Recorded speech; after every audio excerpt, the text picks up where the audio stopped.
actually work? I mean, really think about it for a second. Every single day, you're firing off personal information across the internet. Messages, credit card numbers, you name it. How can you possibly be sure that no one is listening in, or worse, changing your messages or stealing your identity? Well, the answer to that fundamental question is cryptography. See, to build this digital trust, we can't just, hide messages. We need a solid system with clear rules and goals. And that's exactly what cryptography gives us. It's all built on 4 foundational pillars that every single secure system out there is trying to achieve. So first up, you've got secrecy. That's confidentiality. Simple enough. But you also need to know that the message hasn't been messed with along the way. That's integrity. Then, how do you know you're actually talking to who you think you're talking to? Well, that's authentication. And finally, can the person who sent the message just deny they ever sent it? Nope, that's non-repudiation. These 4 goals together, they're the absolute bedrock of secure communication. Okay, so let's go way back. The oldest, most obvious way to keep a secret? A shared secret, of course. If you and I both know a secret code, we can talk privately. This is the basic idea behind what we call symmetric encryption. The concept is super simple. One key locks the box, and that very same key unlocks it. So everyone in the group who needs to communicate has a copy of this single shared key. It's fast, it's efficient, and for thousands of years, it was pretty much the only game in town. A classic example of this is the Caesar cipher. Seriously, Julius Caesar used this. He would encrypt his messages by just shifting each letter, say, 3 places down the alphabet. So A would become D, B would become E, you get the idea. And what was the shared secret? The number 3. If you knew the secret number, you could read the message. Simple, but hey, it worked for its time. Of course, these systems got way more complex. The German Enigma machine in World War II, that was an incredibly sophisticated version of a shared secret system. Breaking it was this monumental effort, and as Churchill himself said, it was a decisive factor in the war. That just goes to show you how high the stakes can be. But here's the thing, this whole one shared key idea, it has a huge, deal-breaking problem in our modern world. It works just fine for 2 people, maybe even a small group. But what about the internet with billions of users? Exactly. This is the killer question. If you want to buy something from a new website, you'd first need a secure way to get a secret key from them. But if you don't already have a secure channel, how do you share the key securely? It's that classic chicken and egg problem. We call it the key exchange problem. And it gets so much worse. The problem just explodes. For every 2 people who want to talk privately, you need 1 unique key just for them. The math gets absolutely out of control really fast. Okay, get this. For just 100 people to all be able to talk securely with each other one-on-one, you would need nearly 5,000 unique secret keys. That's insane, right? Now imagine trying to manage that for a website with millions of users. It's just impossible. So yeah, that old shared secret model was a complete non-starter for building this secure global internet we have today. The world was waiting for a massive breakthrough, a totally new way of thinking about keys. And that breakthrough? Oh, it was a big one. It came in the 1970s with something called asymmetric encryption. The big idea was, instead of 1 shared key, what if everyone had 2 keys that were mathematically connected? Okay, stick with me, this is brilliant. Imagine you have a special mailbox with a mail slot. Your public key is like the address and the mail slot. You can give it to anyone, you can shout it from the rooftops. Anyone can use it to put a message in your mailbox. But only you have the special private key to actually open the mailbox and read what's inside. Your public key can only lock, it can't unlock.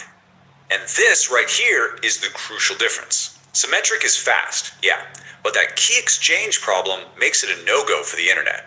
Asymmetric is a little slower, sure, because the math is more intense, but it completely solves that problem. And here's the real kicker. Because you have 2 different keys, you suddenly unlock the ability to achieve all 4 of our security goals, not just secrecy. And that changes everything. So remember our 100 people who needed that ridiculous number? Almost 5,000 keys? With asymmetric encryption, how many keys do they need? Just 200. That's 1 public key and 1 private key for each person. That's it. This was the innovation that finally made a secure internet possible to scale. Now, this 2-key system isn't just some cool theory. It is, and I'm not exaggerating, the fundamental technology that makes almost every single secure thing you do online possible. One of its most powerful applications is something called a digital signature. It's an absolutely brilliant way to solve for authentication and integrity. A digital signature is basically mathematical proof that a message came from a specific person and that it hasn't been changed one bit. Okay, let's walk through this because it's actually super clever. First, your computer creates a unique digital fingerprint of the message, called a hash. Now, here's the magic trick. You use your private key to encrypt that fingerprint. Since you're the only person on Earth with that private key, you're the only one who could have done it. Then, anyone can use your public key to unlock the fingerprint and compare it to the message they got. If the fingerprints match, they have mathematical proof it came from you and is untouched. But wait, there's one last piece of the puzzle. Okay, I can give you my public key and say I'm your bank, but how do you really know it's me? How can you trust that a public key actually belongs to who it says it does? That's where something called the Public Key Infrastructure, or PKI, comes in. You can think of it as a global system of digital passport offices called certificate authorities. Their whole job is to verify a website's identity and then issue a digital certificate that basically stamps their approval on that website's public key. And that brings us right back to your everyday life. You know that little padlock icon you see up in your browser's address bar? That's it. That is the whole system at work. That's your browser telling you, hey, I checked, I got a valid certificate from a trusted authority, and I can confirm this website's public key is legit. That is the web of trust in action. So let's just recap the journey here. We went from a simple shared secret that just couldn't scale to a revolutionary two-key system that solved the biggest problem holding the internet back. And from that, we built this global web of trust. It's this incredible, invisible engine that keeps our entire digital world running securely. But the story is far from over. The incredibly hard math problems that make today's encryption so strong, well, one day, powerful quantum computers might be able to solve them in seconds. And this raises a final, really important question. As our technology evolves, how are we going to evolve our methods of trust to stay one step ahead? We'll leave you with that thought. Thanks for tuning in. All right, let's dive right in. We're going to pull back the curtain on the cybersecurity defense cycle. You know, how the good guys find those critical digital flaws before the hackers do. And really, it all boils down to this one massive question. Our entire world, everything we do online, is built on mountains of code. So how on earth do you find that one tiny crack you don't even know is there before the whole thing comes tumbling down? That's the puzzle cybersecurity pros have to solve every single day. Because let's be real, nothing is perfect. When you have systems this complex with millions upon millions of lines of code, mistakes are just inevitable. They're called vulnerabilities. So the goal isn't to create some mythical, flawless system. The real goal is a relentless, continuous hunt to find and fix these weak spots before someone else does. So where do you even begin? Well, you start with automation. You unleash the machines. Think of them like digital bloodhounds or tireless security guards that are constantly patrolling your systems 24/7, sniffing out known weaknesses. This is what we call vulnerability scanning, and it is the absolute bedrock of any decent security program. It's basically an automated process that checks everything on your network against a gigantic, constantly updated database of known issues, security flaws, and common mistakes. It gives you that crucial first look, that big picture view of where your problems might be. Now, these scans basically come in two main flavors. A non-credentialed scan is like walking around the outside of a building, checking for open windows and unlocked doors. It sees what any random attacker could see. But a credentialed scan, that's like giving the inspector the building's blueprints and a master key. It gets an inside-out view, which is way more accurate. Of course, these automated tools aren't perfect. Sometimes they make mistakes. A false positive is when the scanner screams fire, but there's no fire. It's an annoyance for sure, and it wastes time. But a false negative? Oof, that's the truly dangerous one. That's when a real vulnerability exists, but the scanner completely misses it, leaving you with a massive, dangerous blind spot you don't even know you have. So automated scanning is absolutely essential, but it can only find known problems, the things that are already in the database. To find the really creative, the unknown threats, you have to stop thinking like a defender and start thinking like an attacker. You have to actively try to break your own stuff. And this quote just nails the reality of the situation. The stakes are incredibly high. As a defender, you have to be right 100% of the time on every single system, But an attacker, they just need to find one mistake, one slip up, one time. And it's this pressure that leads us to the next level of defense. We're talking about penetration testing, or pen testing for short. This is where a company literally hires a team of ethical hackers, points them at their systems, and says, okay, do your worst. Try to break in. Their entire job is to mimic what a real-world attacker would do and see if they can get past the defenses. And they don't just randomly poke around. Oh no, there's a playbook. It starts with reconnaissance, just gathering information. Then they find one crack to get initial access. From that first foothold, they try to escalate their privileges to get more control. Then they pivot, using that one machine to attack others on the inside. And finally, they establish persistence, a little back door, so they can get back in whenever they want. A good pen test tries to go through this whole chain. These tests can be done in a couple of ways. You've got the unknown environment, or black box test, where the testers get nothing but the company's name. It's the ultimate simulation of a real attack. Or you have a known environment, or white box test, where they're given all the maps and keys. This one isn't about if they can get in, but how far they can go and how deep the defenses really are.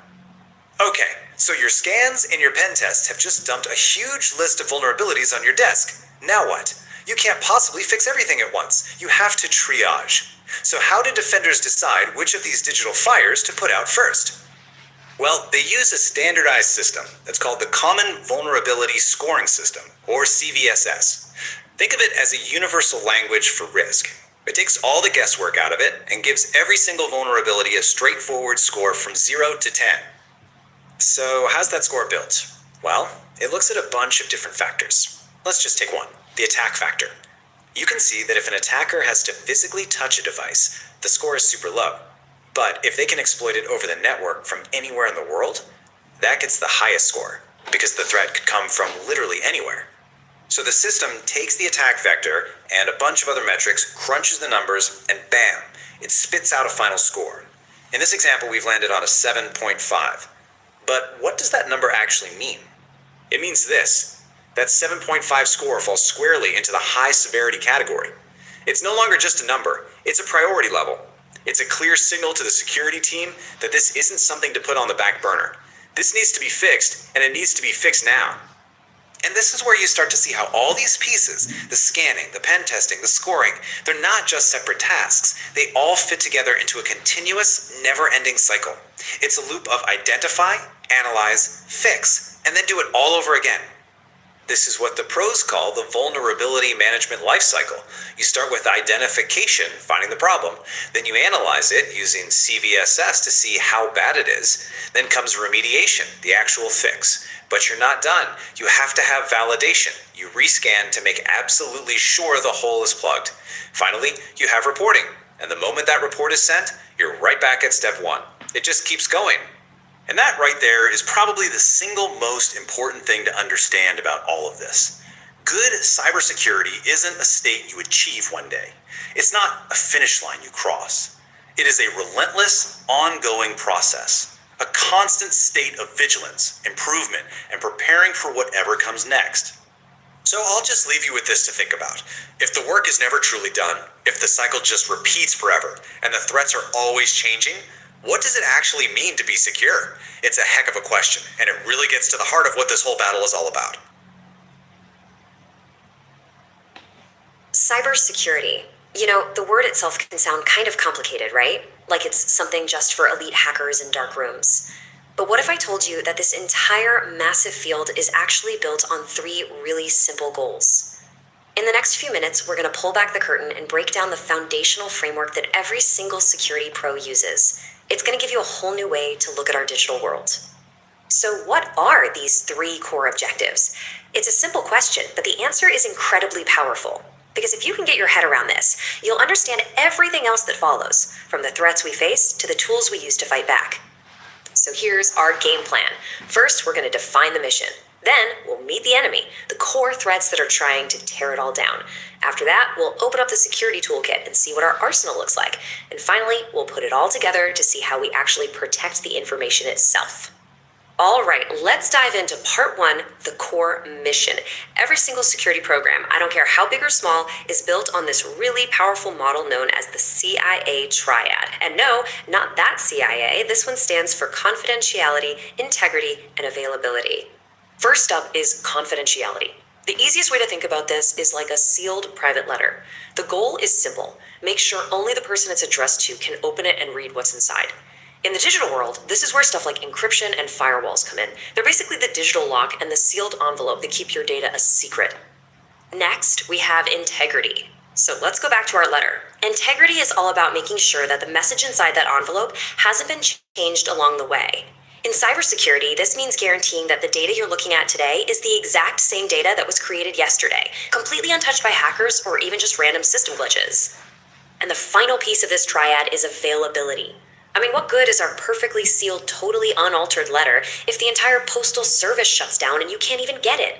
Availability. Make sure that all that information and all those systems are actually up and running, ready for you whenever you need them. Okay, so we've got our goals: confidentiality, integrity, and availability. But, for every hero, there has to be a villain. For every one of these goals, there's an opposing threat trying to tear it down. So it's time to meet the evil twin of the CIA triad, DAD. And look at how perfectly these line up.